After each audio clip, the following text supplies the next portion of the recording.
अल्लाह सल्लल्लाहु अलैहि वसल्लम व नहनु अला ज़ालिका मिनश्शाहिदीन वश्शाकिरीन वल्हम्दुलिल्लाहि रब्बिल आलमीन। इन्नल्लाह व मलाइकतहु युसल्लूना अलन नबी या अय्युहल्लज़ीना आमनू सल्लु अलैहि व सल्लिमू तस्लीमा। अल्लाहुम्मा सल्लि अला सय्यिदिना शफीअना मौलाना मुहम्मदिन सल्लल्लाहु अलैहि सलातु वस्सलाम अलैका या रसूलल्लाह सल्लल्लाहु तआला अलैहि वसल्लम। ना मैं का जिक्र ना पीने की बात करते हैं, ना मैं का जिक्र ना पीने की बात करते हैं। हम अहले दिल है मदीने की बात करते हैं, हम अहले दिल है मदीने की बात करते हैं। अभी ना छेड़ो सबा सूंघ लो गुलाब की बात, अभी ना छेड़ो सबा सूंघ लो गुलाब की बात। अभी तो नबी के पसीने की बात करते हैं। अल्लाह का बेपाया एहसान, उसका शुक्र है कि अल्लाह रब्बुल इज़्ज़त ने हमें उसका जिक्र करने की तौफीक अता फरमाई। ये मुबारक फजीलत वाला महीना, जिसे शायर यूँ कहता है, तेरे सदक़े तेरे कुर्बा ईद मिलादुन नबी, तेरे सदक़े तेरे कुर्बा ईद मिलादुन नबी, मग़फ़िरत के लाई सामा ईद मिलादुन नबी। ये ईद ऐसी ईद है जिसे सिर्फ दुनिया में इंसानों ने ही नहीं, हर मखलूक ने इस ईद को मनाया। अल्लाह रब्बुल इज़्ज़त का तो ये हुक्म है, कलाम पाक में रब्बुल इज़्ज़त इरशाद फरमाता है, ऐ महबूब, अगर तुम्हें पैदा करना मेरा मकसद ना होता, ना मैं इस ज़मीन को बनाता, ना इस आसमान को बनाता, दुनिया की कोई चीज़ को मैं वजूद में ना लाता। ये सारी चीज़ें मैंने आपकी विलादत की खुशी में बनाई है। जब अल्लाह रब्बुल इज़्ज़त का इरादा हुआ कि मैं दुनिया को बनाऊं, एक खल्क बनाऊं, तो अल्लाह रब्बुल इज़्ज़त ने सबसे पहले जो चीज़ बनाई वो अल्लाह के रसूल सल्लल्लाहु अलैहि वसल्लम का नूर है।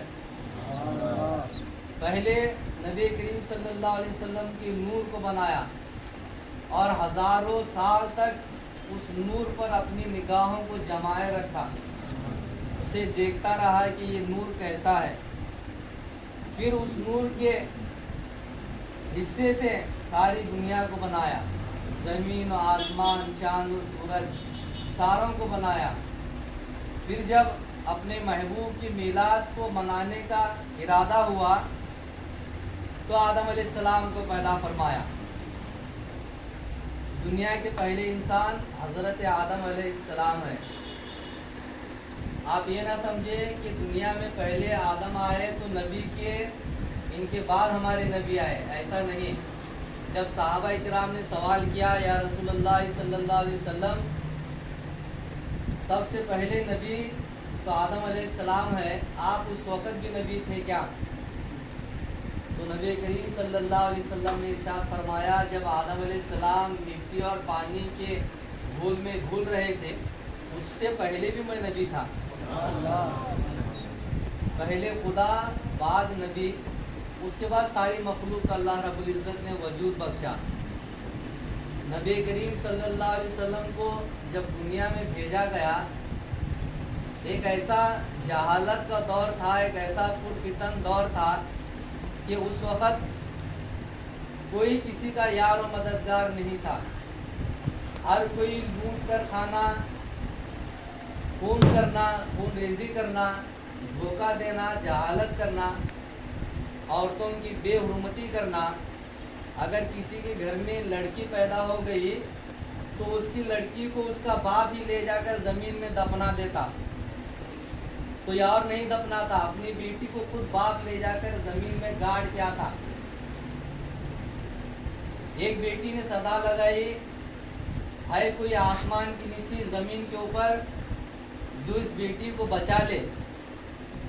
बाप से बच्ची ने सवाल किया है, बाप अगर मेरा खाना देना तुम्हें गिरा गुजरता है तो मुझे खाना मत दो।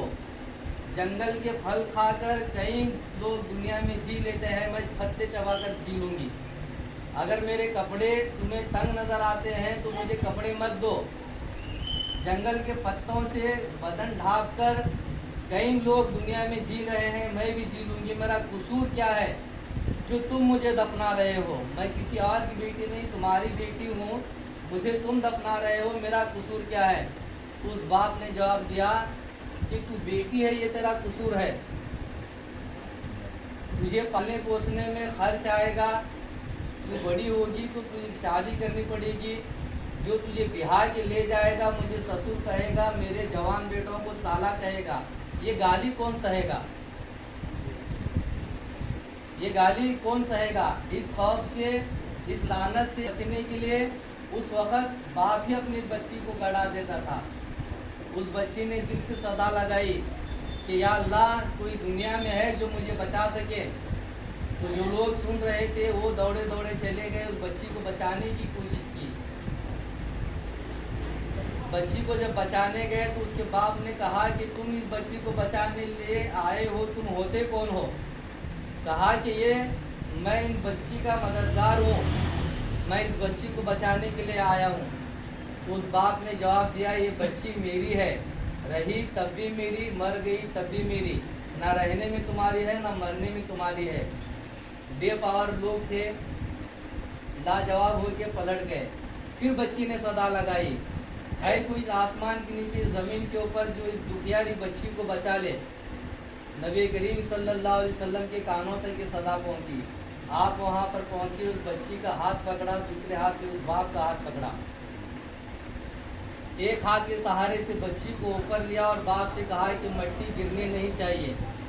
तो फिर बाप ने कहा कि बच्ची और बाप के बीच में आने वाले आप होते कौन हैं?